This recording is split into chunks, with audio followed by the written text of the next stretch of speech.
Bhojpuri film एक था joker का फर्स्ट लुक रिलीज। दमदार अवतार में दिखे एक्टर यश कुमार। मित्रों, हम बताएंगे पूरी खबर। इससे पहले आप हमारे चैनल को सब्सक्राइब, वीडियो को लाइक से ज़रूर कर दीजिएगा। भोजपुरी के सुपरस्टार यश कुमार की नई फिल्म आने वाली है। दर्शकों को उनका दमदार अवतार दिखने वाला है। भोजपुरी फिल्म एक था जोकर का पहला लुक रिलीज कर दिया गया है।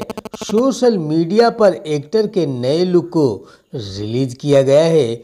यश कुमार इस फिल्म में हाथ में हंटर के साथ नजर आ रहे हैं। इस पोस्टर में एक्टर का चेहरा नजर नहीं आ रहा है। अभिनेता यश कुमार ने इस फिल्म की स्टोरी खुद ही लिखी है। इस फिल्म में एक्टर यश कुमार एक पारंपरिक गेटअप में नजर आ रहे हैं।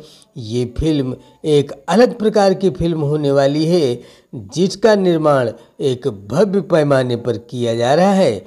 इस फिल्म के निर्देशक सुजीत वर्मा हैं। यश कुमार की ये फिल्म इंटरटेन के द्वारा प्रस्तुत की जा रही है। फिल्म एक था जोकर को लेकर यश कुमार बताते हैं कि इसकी कहानी उन्होंने खुद ही लिखी है, जिस पर उन्होंने कड़ी मेहनत की है।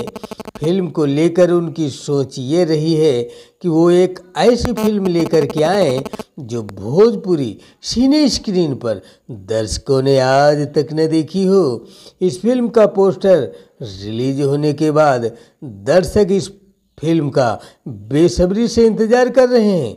खबर कैसी लगी मित्रों, कमेंट में ज़रूर बताएं। यदि चैनल पर नए हों तो हमारे चैनल को सब्सक्राइब, वीडियो को लाइक शेयर ज़रूर कर दीजिएगा। मिलते हैं अगले वीडियो में, तब तक के लिए मित्रों विदा लेते हैं। नमस्कार।